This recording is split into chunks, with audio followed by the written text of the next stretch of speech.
you there? Anything to add? Yeah. Hi, Carlos. Carlos, in terms of Brian Brereton Diaz of Blackburn Rovers, how do you prepare for a player like that who has scored 7 goals in 9 games, and people are saying that he is technically the best player in the championship? We prepare to play with him like we prepare to play against any of the good strikers that are in the league. The numbers told by the players, I don't have to say any word. You have saying the word, so we need to prepare just to concentrate and knowing that we are going to face a very good attacking team, and we need to prepare just to be concentrating in ourselves, knowing that tomorrow the demandings from the defensive point of view of the game is going to be high, because we face one team that can have different options in attack with a player that can score goals. That's why they are in the position they are in the table. That's why they have the numbers that they have from the collective point of view, from the individual one. So we just prepare being concentration in ourselves, play with a lot of determination and concentration. And Carlos, in terms of preparing for a team like Blackburn Rovers, and we mentioned the Brian Brereton Diaz there as well, do you sort of have to man mark a player of that capability? Do you have to designate a player to pick him up at all times once he comes in anywhere near your opposing box?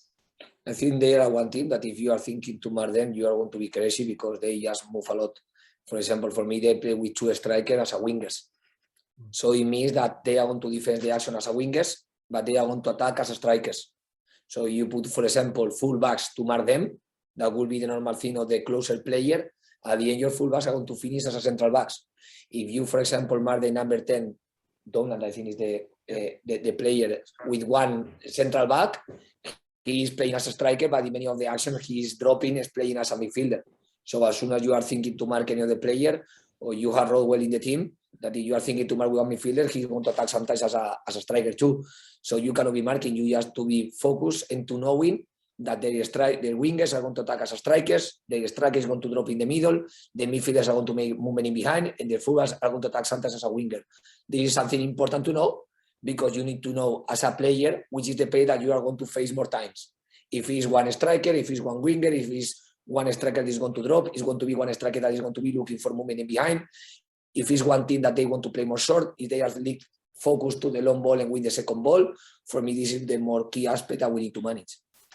And Carlos, finally for me, in terms of Fraizer Campbell so far this year, are you happy with what Fraizer so far, roughly around 10 games into the championship? Are you happy where Fraser's performance levels are at and what he's contributing to the team, or do you still suspect more of a player who has played at such a high level throughout his career?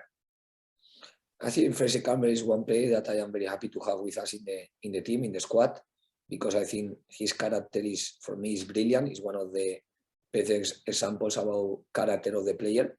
Then it's true that he had 1 stop in the precision that for me affect him the performance in the first game. That was to have COVID, but for me he has faced, and he's in a normal conditions to compete with any of the strikers. Then will be my decision to see what he needs.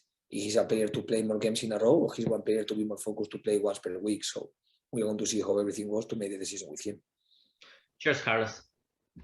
Thanks everyone. We'll see you tomorrow.